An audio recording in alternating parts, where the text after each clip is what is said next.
I identify as non-binary. I feel that this best represents the fluidity I feel in my gender expression and allows me to feel most authentic and true to the person I both know I am and still am discovering. When I was starting out, I really felt that I had to, pretend to present as a woman in order to find success in this industry. And anyway, it wasn't sustainable, and I stopped pretending. For me personally, I just want to be able to kind of have my journey with my gender on my own. It doesn't always have to be this like public badge. I felt very restricted by the male gender being assigned to me as a kid.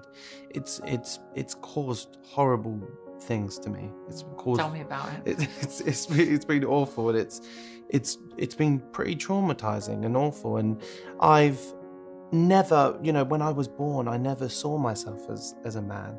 I just felt like I was me, and I was floating somewhere in between. I'm non-binary. I feel like God is so much bigger than the he or the she. And if I am from God, I am everything. I am everything. Hello, my dears. So Gen Z are apparently no longer identifying as non-binary, according to recent reports such as this one from Vice, which reads, "For a while, it felt like every college classroom came with pronoun check-ins and name tags that doubled as identity statements. They then went mainstream fast. Now, new data shows fewer students are using the non-binary label, suggesting that the conversation around gender might be changing again. A new report from political scientist Eric Kaufman suggests that fewer Gen Z students are identifying outside the male-female binary. Across nearly every dataset, the same pattern appears.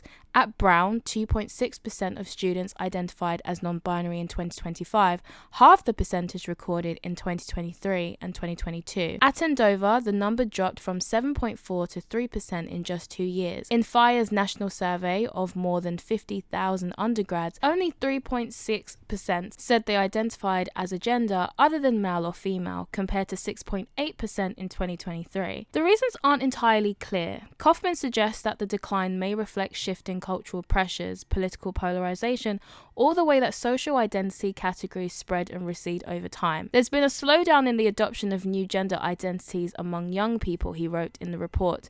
It may indicate a move towards stabilization after a period of rapid expansion. Researchers point out that identity terms shift with the culture around them. As gender becomes a political flashpoint, some students may avoid labels that feel risky to claim out loud. We're seeing identity formation collide with a culture war, Kaufman said. The numbers have changed, but the idea of gender fluidity hasn't gone anywhere. On many campuses, students who once used a non-binary label say they're now leaning towards more personal terms, or avoiding fixed categories altogether. The concept of gender fluidity or gender nonconformity has always existed, so yes, of course it hasn't gone anywhere because Zoomers didn't create it in the first place. It was there long before them, and it will be there long after they're gone. Most people aren't 100% stereotypically feminine or 100% stereotypically masculine, and there have always been people in the spotlight who have experimented with their expression and presented in a way that's androgynous, like Boy George, Prince, Grace Jones, Pete Burns. The list really could go on. Gen Z didn't create anything, they just renamed it and went about it in a more obnoxious way than the generations before them. I also do find it funny how younger Zoomers are readopting the millennial "we don't like labels" attitude, as this article says that they are now avoiding fixed categories. Personally, I wholeheartedly support this. People should be free to express themselves how they wish, but the over-obsession with labels was definitely getting out of hand. So personally, I am happy to see it go. Within this article, on the same report, they discuss how mental health aspects may have also played a role in the decline of those identifying as non-binary, stating, "The report explores the potential influences of woke beliefs, politics, social media, and mental health on the rise and decline of such identities. Mental illness increased in 2021 and 2022, but declined in 2023, which mirrors the beginning of the reduction in the surveyed young people identifying as LGBT. LGBT identification reached its highest in 2022. Very liberal trans and non-heterosexual students are also more likely than other students to be anxious and depressed," the report states. There is evidence that social media use is correlated with poor mental health among young people. Now, personally, I could actually see this correlation because I do personally know some people in real life who did adopt these new identities, and they do have a history of mental health struggles, from eating disorders, self-harming, or depression and anxiety. I think for some people, these things gave them an explanation for their problems while also offering them a sense of community and belonging that they could find through these identities online, because these identity categories kind of serve the same purpose as subcultures. Subcultures have always given young people a sense of belonging whilst they try to figure out who they are and who they want to be in this world. So it would make sense to me that as mental health appears to be increasing, young people no longer feel the need to adopt these labels because they no longer are fulfilling the emotional needs that they previously were doing when they felt a lot more lost. The decline in the identification of non-binary could also just be a natural adolescent trend cycle. Trends move fast and change all the time. Maybe young Gen Zs just don't think any of this stuff is cool anymore. Perhaps it became too mainstream, and because it became the new status quo, they just don't really think it's as rebellious to identify with these things in the way that they probably did before. I have always thought, to be fair, that if anything was going to kill any of this gender stuff, it would ultimately be the next generation, because of their natural desire to rebel and push against boundaries or push against the current status quo within our culture. Because as the Vice article said, for a while it felt like every college classroom came with pronoun check-ins, name tags that doubled as identity statements. They then went mainstream fast. So perhaps it just became way too mainstream and they just didn't think it was cool anymore. To be honest with you, non-binary was an interesting one because personally, aside from the young people who went as far as to have surgery, I don't really think there was a huge issue with it. Because as I said before, androgyny has always been a thing, and I think it's healthy for young people to play around with their expression as they figure out who they want to be. And to be honest, I think most people probably also think the same. I don't think most people really have an issue with the concept of non-binary, but I think it was the they-them pronouns that probably irritated people the most.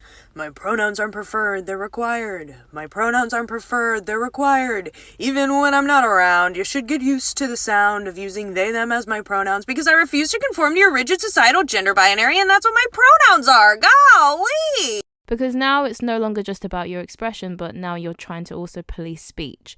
And I think of most people generally are live and let live. But when you start trying to dictate how people speak, or you start having meltdowns over people not knowing to call you a Z, Zim, Zer on the first try, people start to get fed up. But to be honest with you, my biggest problem with all of this wasn't even the people identifying as non-binary or trying to change their pronouns or whatever. My biggest issue with this was really the institutions and the governments who took this stuff way too seriously. Identities and subcultures have always existed, but never have they been given special accommodations like what happened with these identities. Goths didn't get special rights in institutions, neither did hipsters, nor did the emos. The adults at the time understood that kids will be kids and left them to it, but in this case that didn't happen. And I suppose because they were told that if they didn't, then people would harm themselves or it would harm young people who identified this way, because at the time they believed that this was their fixed identity. But this data just proves what many had already guessed, which is that it was most likely just a normal adolescent trend that would eventually die out and will most likely be replaced by something else. And hopefully this might be a lesson for the adults and the people who are running our institutions and our governments, that they should just allow young people to do what young people do. Even if young people engage in this stuff and swear blind that this is their fixed identity, because let's be honest, when we're young, we think we know absolutely everything and we can't fathom the possibility that we might change our minds about anything. So that kind of mentality is to be expected among adolescents. But what you shouldn't expect is adults who are supposed to know better and who understands that this is how young people are. What we shouldn't have expected was for them to just simply let the children take the lead on this whole situation and let them decide how the institutions would run and how they would respond to these new labels and identities, which to me was the most bizarre thing about all of this. It was never really the young people who were identifying with these new things. It was more how leaders and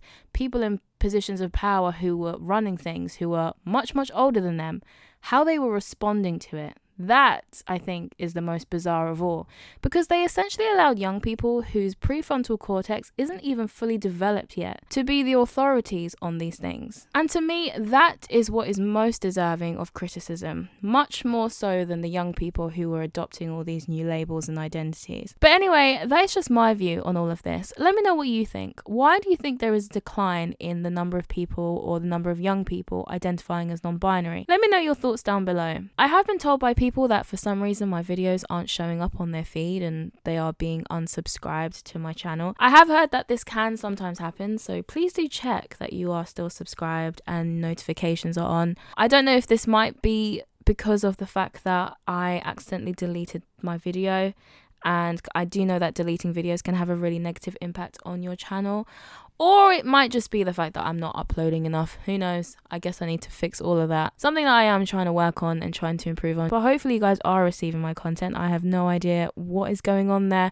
I guess I'm on YouTube's naughty list. Well, sad times indeed. But anyway, if you found this video interesting, make sure to like and subscribe. Thank you so much for giving me your time today. I shall see you in my next video.